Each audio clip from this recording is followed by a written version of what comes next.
All right, we are back. We are back. Thank you for staying with us, guys. We had a few technical issues, and I actually think it's this. I thought I turned off all my notifications, yeah, but somebody's trying to ring me. So please, I thought I turned all my notifications off. I'm on my phone. Whoever is trying to call me, please don't. Just, you can talk to me another time. Anyway, it's almost 11 o'clock on a Sunday night, so I'm going to know who is trying to call me at this time, right? So don't call me. We are doing important things right now. So we're going to wait for you all to join us back. We hope you're enjoying this live, guys. We really, really do. We hope you're getting something from it, because that's what we're here to do. We're a platform to inspire.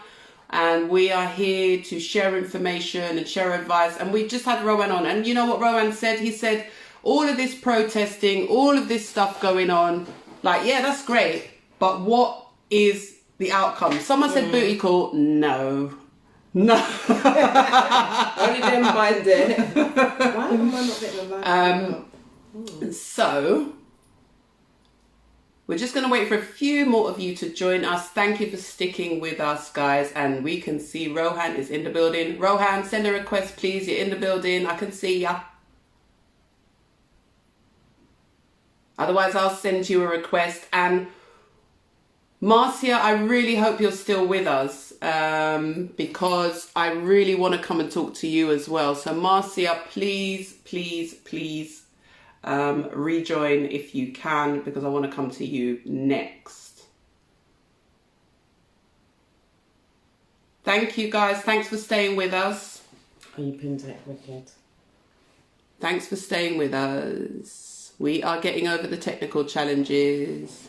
USA is in the building. Hi, Mr. Maurice. All right. Should we bring Rowan? Yeah, Rowan's back. Oh, but I still want to speak to Mr. Maurice as well. Well, let's speak to Rohan first. Mr. Maurice.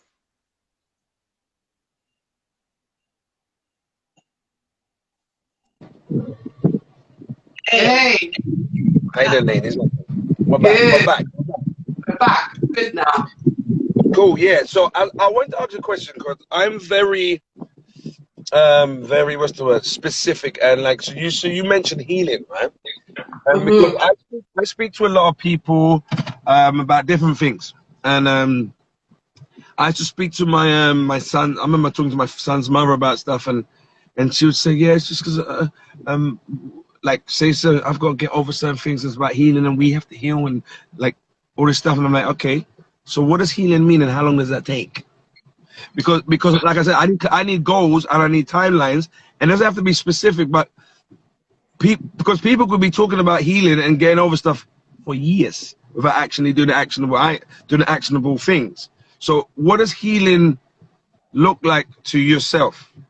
Healing to me is taking responsibility. That's number one. It's taking responsibility that you even acknowledge that you need healing. It's even acknowledging that you even potentially are dealing with something that is challenging just for you personally. It could be somebody else, but for you on a whole, you have to recognize that, you know, certain behaviors that you may be carrying forth. You understand what I'm saying? So it may be like you may have limiting thinking about yourself, or you feel you're unworthy and things like that, because that's all a part of the post-traumatic slave syndrome that we've been dealing with. You understand what I'm saying? So even when you look at, say, like the youngsters, like our young boys, etc., a lot of them do feel that they're unworthy. They don't feel that, you know, they're going to amount to be anything and things like that, because these are things that's been passed throughout the generation. It's within your DNA. Do you know what I'm saying? You've got to remember that how we've been through so much trauma. We are still dealing with trauma as Black people. Hence the reason why the majority of us don't even like ourselves. We don't even like our own brothers and sisters, etc. So these are the things that we have to overcome. The reason why I say we need to overcome these things first, because economically, if you were to go into business with whoever and you have not dealt with those behavior problems, it's just not going to happen. We're not going to go forward in life. Do you understand what I'm saying, Rowan? Does that make sense to you? It does. So what I'm trying to work out is how to put it. So I was fortunate. I was fortunate, and I worked really hard, and I had some opportunities that I took advantage of. I played at professional level in England for many, many years. So what I'm trying to work out is, and I'm not sure, is did my life experiences of where I played, what I achieved, contribute to the fact that I think differently? Because I never saw limitations per se. Like, so when I was a young boy, 11, 12, and I was in school, I thought I was special. I used to tell people that I was special. Not me meaning I'm better than anyone else, because we all are special, we're all unique. So I'd say I'm special. I was so happy with me. I was like, and knew that I did some things fantastically well, and I needed to improve in some things. And I wasn't as aware as and as mature and as wise as I am today, but I was special, and I believe I never saw limitations. So then I'm thinking, okay, why was I like that? And then traveling and speaking another language and just being able to kind of survive in other areas of the world, I think completely differently. So I don't see. I see the racism, I see the systematic racism, I see it, but I see my path. I see my solution. Question, Rohan. You said that you played football. But is it football you play? Yeah, football. Okay, so we know that racism exists in football, but if you played at a professional, I don't know what your answers are to your question, but just given what you've told me, I'm gonna give you my take on it. You played at a professional level within football in the UK. Now, you have undoubtedly come across racism. However, in that arena, if you work hard and you're the baddest black player on the team, you're going places, my friend. Yeah. Let me draw some comparisons to yourself and myself. You've worked across the world, so have I. You speak another language, so do I. I speak 2 other languages. I would say that the difference in you and I is I don't see limitations for myself. Absolutely no way.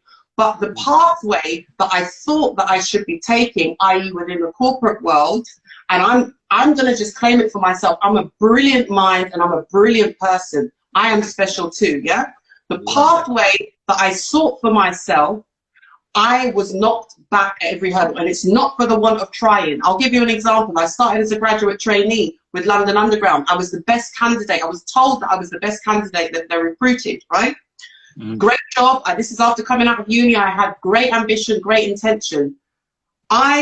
Myself and another girl who were recruited from that round, she was a white girl, I was a black girl. Our trajectories were very similar until a certain point. We both applied for the similar position, level of roles to a certain point.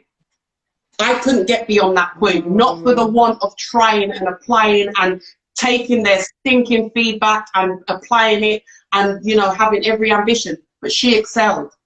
She is now, and she's no better than me. In fact, I'm going to put it out there, I'm better than her because I was the best candidate who was recruited. So what I'm saying is, yes, it's probably your experience in the football world and all of that. Where I see the limitation is not within me, it's within the system that I'm trying to push myself forward in. So and that's why I said that it's concrete. So what that's led me to believe is I'm glad I've done all of that because I've learned so much and I've come through so much experience, and it's given me so many skills, leadership and you know, ambition and drive and all of these things, and how to actually navigate that very Western world. I've learned all of that.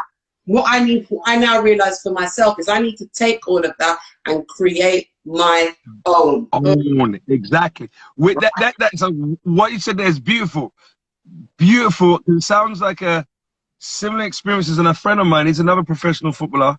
He's in there somewhere. Alton Fairwell. We both played for Tottenham together, and he would have experienced certain things. Well, and what you said there is brilliant. And as a professional footballer, black one, we can work our asses off, and it's not like if the white boy next to us is not that good and he's white and he's gonna get ahead of you. It doesn't really work like that necessarily. But there's situations where you can play yourself out of the team or the club. That can happen whether that's through behavior or your performance on the pitch. But what you just said at the end is the most powerful thing. Even though you were the best, and I love the fact that you said it, because sometimes we just got to say, whether it's black, white, wherever it is, that we were better than the next person. And we're really good at what we do, because sometimes we're not proud enough of that. about creating your own lane, because whether, and this is, and forget, listen to this carefully as well, people. Sometimes it could be in, let's just say, in the white man's land. Let's just use that for lack of find a better term. Whether it's in England or Canada or a USA, right? Or even if you go back home to wherever our parents are from, or where they're not from, where we've got Africa and the Caribbean, even when you go back there, you can find the same things, the same hurdles. Because the people, like we all know here, some of them are not the most advanced or developed in their experiences and education. So even when you go back there, you're going to bump into some kind of barriers. So if we're smart enough, and this is why, that's why I'm all about solution. I'm about there's a problem there, but solution. Because the more we dwell on the problem, the more stress. So the more stress, sorry to cut you, hold that point. I'm going to stop in a second.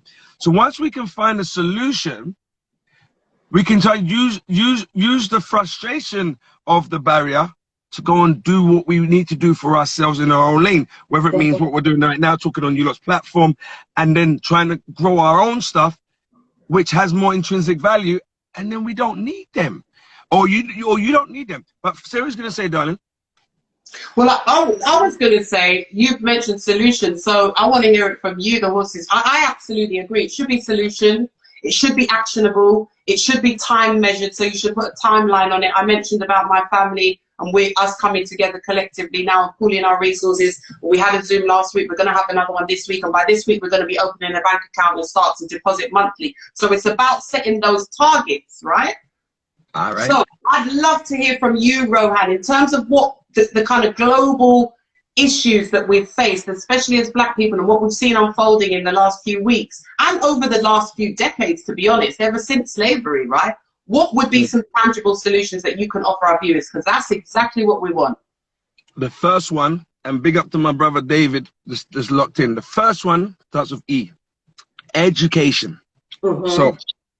So we need to be, and I think, who was it? One of you was talking about, was it you wanted to talk about recondition? Yeah, one of you was talking about being reconditioned, right? Yeah, so so the key thing is education. So we as a people, men and women, both, so understanding our roles, but then us as a Black people need to re-indicate of who we are, or I'll use another term, but I don't want to use, don't take this wrong, who we were, because we've been painted to be something else, but who we were and who we really are, what our capabilities are, what we've achieved, so we can try to have a sense of identity.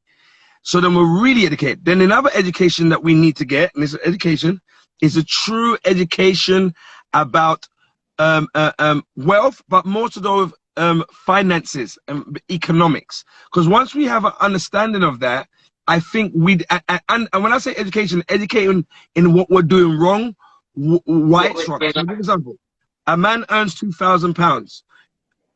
How to spend? We don't know how to spend. The two things. I'm not talking about saving. How to spend, because you can earn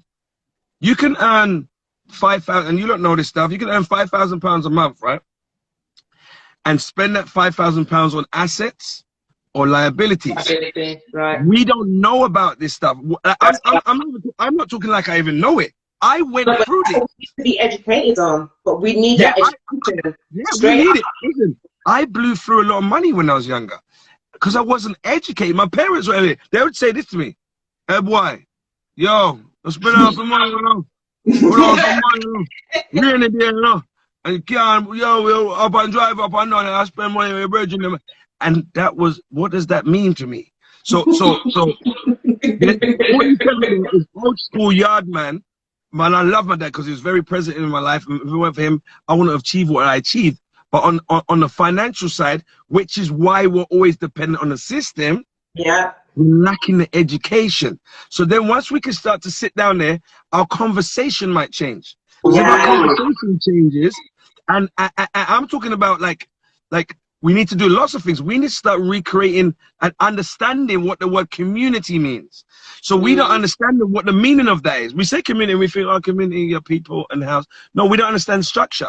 So then we start, and then we go to find, okay, who is why we have to have certain leaders, why that guy's in charge, why you're not in charge. And we start educating so many things. And then once we start to do that, we can have some kind of order in our own community. But then the education has to be the same discipline. Discipline and same constant messaging.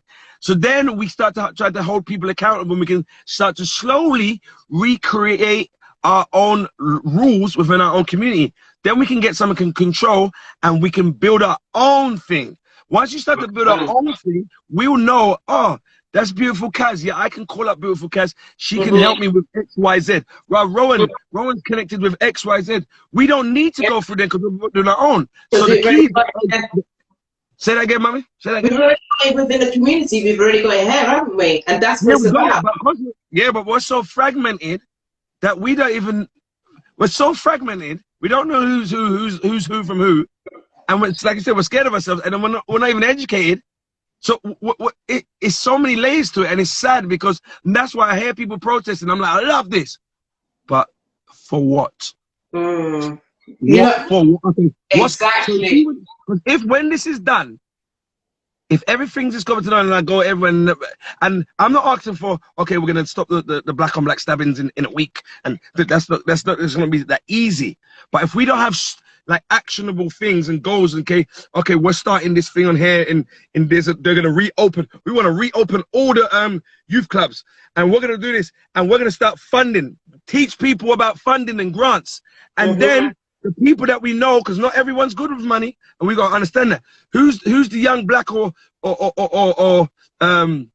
black man or black woman? It doesn't even need to black sometimes. It could be mixed. Who is the responsible people? I know one of the women, and I don't know if anyone, Jave Davis from Brixton. There was a youth club in was it Angeltown? I think or Stockwell Park Estate, and there was this white lady. Her name was Julie. She was looking out for everybody, and she was trying to put game onto everybody, but not everyone was trying to hear her because not everyone could relate to her. And you see a lot of people that come. So there's a lot of education that needs to be done, because there's a lot of people that come out, whether they come out of jail or they've had life experiences, and they've got a lot to offer, but they're not educated. They have to get the finances to get themselves in the right situation to then become that new leader. And it's education is the key thing. But listen, I appreciate you lot listening. Anything else to say? Because my phone's about to die. We appreciate you. Thank you so much, Rowan. Yeah, we appreciate you speaking. Somebody has said in here, preach. Rowan for president. Rowan. They're gonna kill me.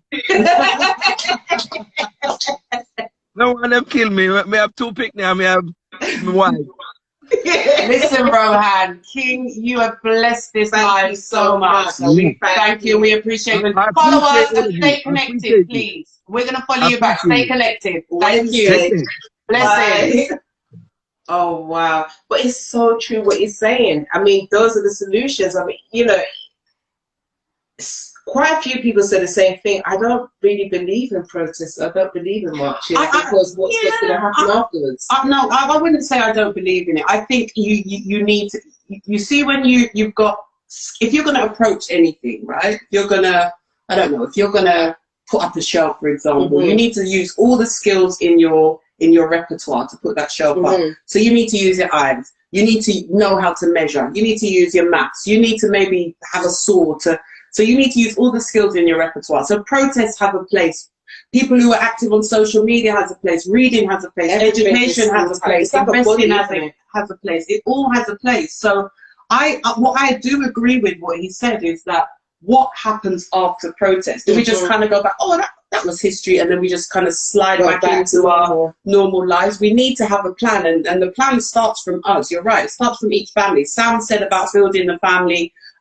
Somebody said that protest is effective if there's a clear goal, but there needs to. You're right. At the PT, you said that it has to be a multifaceted approach. So every element of it matters, but there does need to be an end goal, and it's people like you and I and other people who need to think about what the end goal is and encourage those protesters. You're saying we need the leader. Well, we are the leaders. Yes, why are we looking for a leader? What I'm saying, yeah, we're the leader in terms of what we're doing in dispatch. You understand what I'm saying? It's like everybody's got, it's like a body.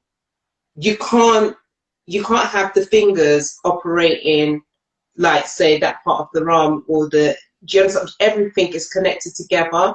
But what I'm saying is you still need to have certain people that's in the, that's going to be able to make the change within the education system, to be able to educate us, even to educate our families and things like that, and educate us even in regards to dealing with, like, say, finances. But why do you know what I mean? The reason why I'm saying this, Janelle, is because even from my background, my parents wasn't able to educate me. They just depended on the state to educate me. And I get that. But guess what? We've got so many resources at our fingertips. Why are we waiting for somebody else to educate us? That's very true. But in terms of in the home, you're starting from the home. If you as a parent do not have the education, then you're then dependent on the state, and the state is not even going to give you the first steps, because remember, everything is seen in the home. So if the home is not even with the structure, then it's just like it's collapsed before you even got out there. It's just by chance or luck that you are actually going to be guided, or you're going to be networking with the correct people. It's like with Akala when he talks about his journey. Do you know what I mean? Him being in a specific area where he actually was brought up, he could have gone road. He did go road, but he then also had the environment that was with the professionals, the children and parents were professionals, doctors, etc. So he was able to see their way of living and thinking, I want that as well. Not all of us has that. I hear that. I hear that. I hear that, but I think that it's each one teach one. So you might not have it in the home, but like you said, you were on the protest yesterday. You had a small conversation with some guys on the protest, but that actually made a big impact, so much so that they wanted to follow us and watch the show.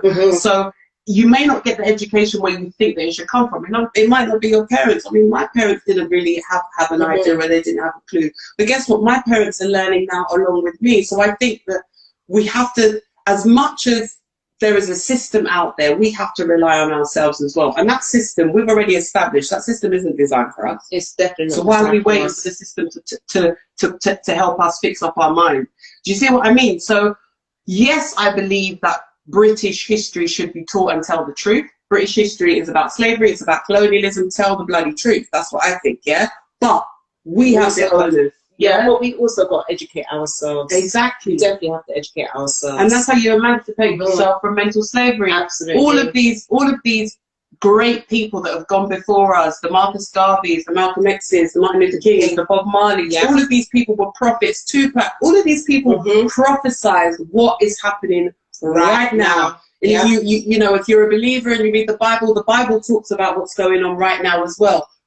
Even though the impact is deep, none of this is new to us. When are we going to wake up for ourselves and say, you know what we're doing doesn't work and it doesn't make sense? Let me try and make sense of it myself. There is something within me and within you that when you went to, for example, when you went to Ghana, you felt a different type of way. Yeah, I definitely did. But then what I did find, which was interesting, was, remember, I've gone over there. My friend, my best friend, he lives there. I didn't see, not saying he didn't feel the pain, but that pain that I experienced, I didn't see that on him. And I don't know if that's because he's from Ghana, do you understand what I'm saying? Whereas we got shipped out. Do you get what I'm saying? So it's so different. And that's the thing, what in terms of going back and everything else, what we've got to be realistic that we are, in a way, we're like lost people. We are, but we're lost people, but we're trying to find our way back. But it's also being accepted back as well when you do go back.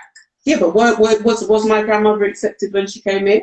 Yeah, I hear you, but what I'm talking about going back to your motherland. I get that. Do you understand what I'm saying? You're going back to your motherland. You're going back to your own people. Yeah, but we have been disjointed for almost 500 or however many years. We've been separated. So you can't just say go back and then everyone's going to embrace us. Of course not. Yeah. So you've got to be prepared for those challenges. You can't let those challenges stop you or limit you. But but what I'm saying, Janelle, is that there's people that will still have that kind of, that will be on the back of their head as well, why they won't want to go back.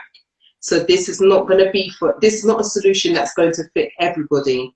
That's basically what I'm saying. I hear that, but we like he said, some people you just have a laugh and a joke with. Some people you talk serious business with. The people who want to talk serious business, that's who you align with. Yeah.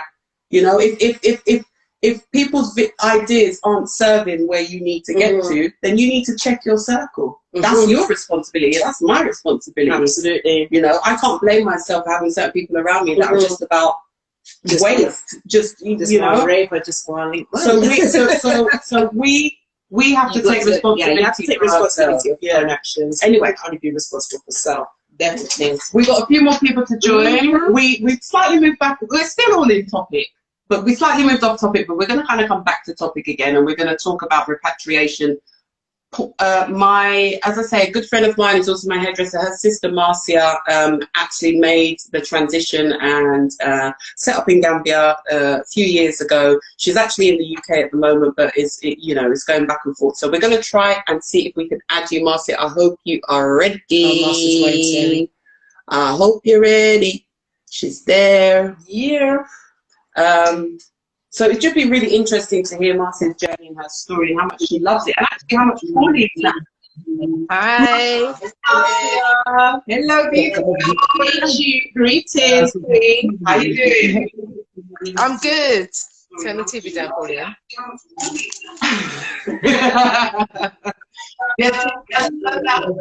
Hello.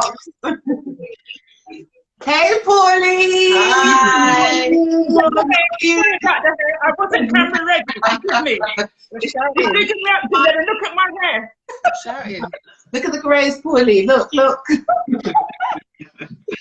Listen, ladies, thank you so much for joining us. As I was explaining, Marcia, you have in the last, I would say, few years, like 5 years maybe, you made the transition. You actually relocated to Gambia. You're not anymore, but you've set up there. You actually, went there with your husband, God rest his soul, and you went fully on board to start a new life. So I just want you to tell us a bit about that. Why did you decide to do it, and how did you take the steps? You actually, went there with your husband, God rest his soul. Sorry, someone else's phone is going in the background and it's kind of giving me a little bit of an echo. Sorry. Tell them to turn it down. Yeah, they're going to turn it off. He's done it now. So, okay. Well, we went in, my husband went in 2010. No, 2014, my apologies. And he came back and he was ranting and raving, Gambia, Gambia, Gambia, Gambia. You need to come. But prior to that, we bought land in Jamaica in 2008 with the intention of building next door to my sister. So anyway, 2 years on, 2016, I went with a group of friends. It was absolutely amazing. And I can relate to what one of your callers said, the lady before the gentleman, where she said, when you got there and you felt like you was home. That's how it felt for me. Wow. And it was just amazing, honestly. Why Gambia, though? Why? It could have been anywhere. Why Gambia? It could have been anywhere. It was just a holiday that my husband went on. We'd always wanted to live abroad. We never wanted to live here. That was the thing. So buying land in Jamaica was the intention to go back home, which is where my parents come from. It's only by coincidence my husband went to Gambia. And so that came into the equation. But it wasn't something that was really thought through prior to going there. So he went there. Did he come back and say, hey, babe, you know what, Gambia's the place? Or how did that conversation happen? How did it play out? He went on a Roots Festival to Gambia. So the Roots Festival teaches you all about the history of Gambia. Right. And as Kaz said, I think she talked about when she went to the caves or tunnels where they kept the slaves. He had that experience when he went to Punta Kente Island. And there was so much of a connection that he felt with Gambia that he could relate to. It just felt like he belonged there. And I think that was his drive. And I went there and we both had the same connected feeling. And it's just amazing. You've never really felt that both of us. Yeah. So. And it's funny because, we've been talking about living in the UK and not really feeling like we belong, but going to these places we've never been before and feeling like this connection to home. So that for me, that there's definitely something that must be spiritual about that as well. It's to do with our spirituality and our ancestry and our genes and our DNA to actually go somewhere you've never been before and think, you know what, I feel like home. Yeah, yeah. It So does. what steps And did you take? what? Sorry, Sorry, go on. so I was gonna say, what? No, it's fine. So there, when we went with a group of people. Say there was about 12 of us. We came back and we had a roundtable discussion. This is what we can achieve, because on the Roots Festival, what they teach you is about the business aspect of it, how you want to return home, what you need to do. They gave you examples, they did tours, so you get a sense of what it would be like living there. So we thought, wow, this is an opportunity. We can go there and we can do stuff. Businesses that we can not maybe establish in the UK or maybe in Europe, in the Western world, you have an opportunity to do that, because with the money that we accrue here, we can do a lot there. And it's businesses that are viable. We've got friends that tried to have businesses here, did start from the ground, tried for years, decided to go to Gambia, opened one restaurant, and just recently opened their second restaurant. And this is within 3 years. So, you know, there's plenty of people over there that own their own hotels, Black people that come from the UK. Black people that I've met over there that own a whole row of buildings, like flats, apartments, that they are selling, that they have built with their own money that they've made from the UK. So they know that you can go do this. It's not just talk. If you want to do something, take baby steps. Everybody's financial means is different. That's right. So you have to work within your pocket. Don't put your hat where you can't reach it. That's right. That's right. Try, see if this is for you, because it's not for everybody. You know, you reach different stages in your life. Our children came there in the time that we was living over there, and we have 4 daughters. Every single one of them want to come to Gambia to live. Wow. So, you know, and it's just because it's I don't know how to explain it. I think people that have been and connected somewhere will understand, whether that's Africa or wherever. There's something that draws you to a country. Fortunately for us, it was a motherland. When you get people tell you, welcome home. But is that how the people actually received you? They welcomed you like that. Welcome home, my sister. Welcome home, my brother. Yeah. Wow, that's amazing. So do you have citizenship over there as well? I do. Yes. So how was the process for that? That was pretty straightforward. In Gambia, it's not, what's the word I'm trying to look for? A confident, systematic. So the system doesn't make it difficult for you to attain stuff like that. At the moment, I know they're looking at changing some of that, because there are lots of people now that want to go to Gambia. It's a small country. So what they're trying to look at is how you will then get citizenship. So by marriage, do you know what I mean? So, but the process itself was pretty straightforward. Marcia, did you build a house? Did you buy a house? Did you buy land? We bought land. We bought 2 pieces of land over there, which we haven't actually started to build on, because, as you know, Janelle, my husband passed, and so that's pretty much expanding the work. But we rent a place over there. We rent a beautiful 4-bedroom house, and it's just to be able to do that and live and try and do what we're trying to do. I think about how in Gambia, it's a country where there are lots of child sexual abuse happening from the tourism, the white tourists. And you see it's playing in your face. I'm a social worker, children and family social worker, and it's very dear to my heart. And we have people over there that are trying to put a stop to this, because, you know, when you think about how many thousands of years they've come to our country, they've pillaged, they've raped, they've taken everything. We need to put something back. We need to go back and protect our own. Black on black. When Mugabe talks about one nation, sorry, I'm getting quite emotional. No, please, this is what we need. One nation, one currency. We have everything within one: gold, silver, diamond, oil, you name it, we have it. Let's come together as one nation, and then you will see how powerful we really are. We were kings and queens back in the days. This is just something that we didn't know about. People need to go and read their history, and they will know that we were once powerful people who traded with the Western world and made our money, right?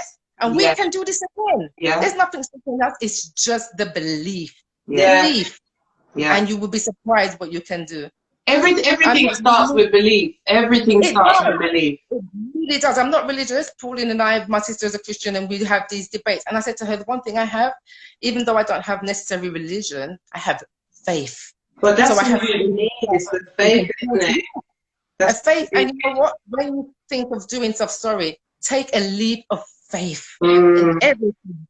You understand? If you don't, my sister Pauline has a saying, feel the fear and do it anyway. Yeah. Anyway. What have you got to lose? Anyway. What have you got to lose? Because the one thing in life sure for everybody is death. Yeah. Yeah. Right. While you can, do what you can. Honestly, I would encourage anybody to do it. Put things in place. Take little small steps. Go over there. Buy one brick. Come back. Make some more money. Buy a second brick. It doesn't happen overnight. Yeah. But if you want something, it's achievable there more than it is here. It's realistic. Yeah, because you're playing on an even playing field. Every country has hierarchy. There's always going to be black people or white people richer than maybe the others. That's the way the world is made up. Everybody's the same. But at least you have an opportunity in your motherland. You have an opportunity. Yeah. Because you're not discriminated against because your name is Marcy or your name is Muhammad. You have the same entitlement to your brother and sister. Yeah, I love that. Yeah, you're not held back because of the color of your skin, and that's what happens here. You're dealing with your own. So it's giving you the freedom. Yeah, absolutely, it does. It's very empowering. And if you ever feel that you can't do something, go over there and spend a little time and see the amount of people that have never left their countries that have achieved it by just staying in their country and investing in their country. Yeah, it's ripe for investment, and I know that Pauline is considering following on your heels as well. I know she's been toying with the idea. We've spoken about it, you know. And Pauline, as I say, Pauline is, you know, I've known Pauline over 20 years, and all of my life experiences in work and jobs and all the traumas that I've gone through and the systemic racism that I've suffered from, Pauline knows it all. And, you know, she's heard it, and Pauline's always spoken life into me and said, you know, you can achieve whatever you want to achieve and go for it, and you know that God is blessed over your life. But she understands the struggle. The reason, you know, I admire Pauline so much is because she is one of the first black women that I have seen who's got her own business, still has her own business, is super successful, and, you know, still so humble, and is about her people too. She hasn't like gotten where she's gotten to and then just turned her back and said, all right, well, you better stay behind because I'm flying now and I don't care about you. No, any way that she can encourage and help and support, she always has. So I think it's really a beautiful thing, and you know, it's a beautiful thing that you've taken that leap of faith as well. It's all about faith. We spoke about this the other. It's the faith that you need to have. Just do it. What's the worst that could happen? It doesn't work out. You come back. But the thing is, I think what the problem is as well, another thing is that people are scared to fail, you know, and they're so scared to go, and that also cripple you because you don't talk about failing enough, and it's better that you fail than not try. Yeah, absolutely. Yeah. And if you try and you make a mistake, and everything in life that you do, learn from it. And you're making a mistake. Being a parent, your first child, if you're lucky to have more than one, you learn from this first that you don't make the same mistake. Relationship, everything. You understand? Every avenue in your life, you're going to make mistakes. Hopefully, what you do is learn from those mistakes. Yeah, definitely. Because that's what makes you the person who you are, you know, because if you don't go through those life journeys of making mistakes, etc., then you don't have no experiences. Just the opportunity. Hey, sorry, Pauline's actually got a plaque in her bathroom, and it's the quote that says, "Doubt kills more dreams than failure ever will." So powerful. Doubt kills more dreams than failure ever will. Yeah, wow. When you doubt yourself. Yeah, that's such a beautiful quote to leave on. That one.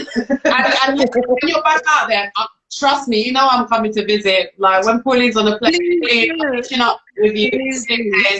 So from now, please. Take care. Thank you, ladies. Love you. Thank you so much. Hey, Pauline, see you soon. Take care, ladies. Thank you. Wow. Oh, wow.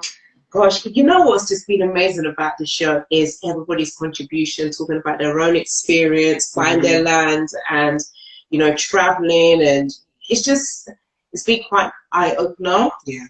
It's just making me want to go and look into buying some land right now. But it's just, it's just taking the steps and just knowing that how, at the end of the day, you have to educate yourself. You need to get the healing. You need to be setting goals, putting things in place. And also you need to be helping one another. You know, you can't just be just about self. You can't find those right people that is. It's all about your willing circle. to make those moves. It's all about your circle, and it's all about aligning yourself. You know, so there's a powerful quote that says, "You are the sum total of the 5 people that are around you." And if you surround yourself with people who are driving forwards, ultimately you are going to get swept up in that wind of driving forwards, in that momentum, and that's who you should surround yourself with. There's no point in being around people who are naysayers, and sometimes you have to be really harsh with your circle and shed some people, you know, and get rid of some dead weight. And you know, it's just got to be done. Right? Just how it is. But I think in answer to the question we had was, is repatriation realistic? What do you think? I think it is realistic. Okay, because so do I. Yeah, I think it's realistic. Based upon what we've been hearing so far, it's definitely realistic. It's tangible, but it's just making those small steps. And it's just really gaining as much information and also networking.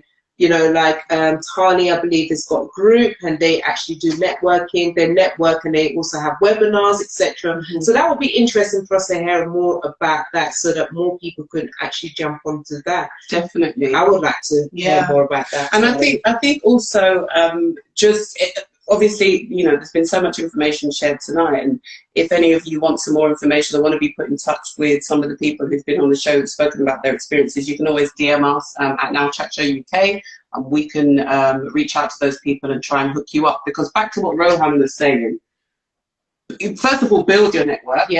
And then utilize your network. That's right. And then draw on your network. So I may not know a plumber, but I know Rohan knows a plumber. Or I may not know an accountant, but I can reach to you to say you know an accountant. So once you build that network, you expand, you know, then you can, it's all about the strength. It's almost like building your own directory. That's so true. You know what I'm saying? It's literally building your own directory, having information about certain individuals, professionals that can actually assist you. But I think more importantly, keeping it black as well at the same time, because that's what it's all about at this present moment in time. Well, it is, and it's about building that black network and that black connectivity, because, you know, we are stronger together. I saw that Tracy said you need to go and visit. Tracy, me and you both, we need to go visit, so we'll be heading out there very, very soon. You know, there's so much to explore, and there's so much to see, and there's so much opportunity for us. So we just thank everybody for participating tonight. Mr. Maurice,